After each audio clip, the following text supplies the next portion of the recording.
ផ្ដុំជាវាសនាបានជួបជីវ៉ាមានចិត្តមេត្តាប្រណីអូនចាក់គម្ពីរទាថានារីពិសេសគឺជាគូភក្តីជាមួយក៏វ័យកំព្រាបងអភពគូក៏ត្រូវបែកពីទ្រូងកំព្រា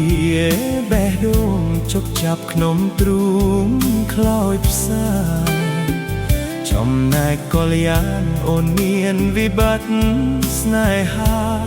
ឥឡូវយើងជួបគ្នាគឺជាវាសនាណាស្រីសំភួរឥតខ្ចោះកំររកបានសន្តានចិត្តល្អបបប្រពៃ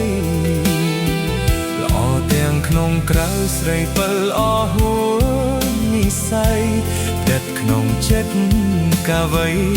ស្នេហ៍លុះថ្ងៃមរណាស្នេហ៍វ័យចំណាស់ប្រទះនឹងក្តីសុខុមទេពតាប្រោះព្រំឲ្យបានជួបជុំស្នេហាយើងជាគូព្រេងតែងតែនឹងបានជួបគ្នាស្នេហ៍ដល់ចាស់ជរារួមរស់នឹងគ្នាលោកស្រី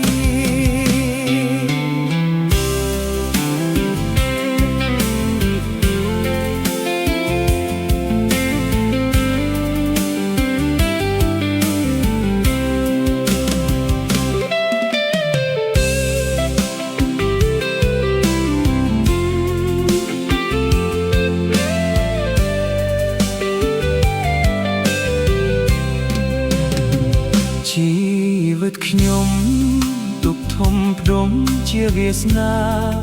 បានជួបជីវ៉ាមានចិត្តមេត្តាប្រណី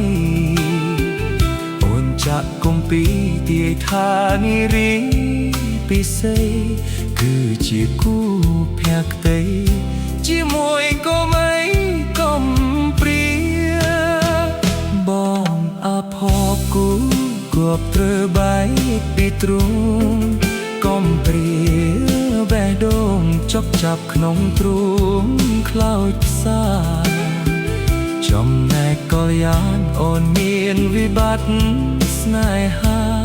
ឥឡូវយើងជួបគ្នាគឺជាវាសនាណាស្រីសំភួរឥតខ្ចោះកំររកបានសន្តានចិត្តល្អបបប្រពៃល្អទាំងក្នុងក្រៅស្រីពិលអហួរនិស័យដិតក្នុងចិត្តកាវ័យស្នេហ៍លុះថ្ងៃមរណាស្នេហ៍វ័យចំណាស់ប្រទះនឹងក្តីសុខុមទេពតាប្រោះព្រំឲ្យបានជួបជុំស្នេហាយើងជាគូព្រេងតែងតែនឹងបានជួបគ្នា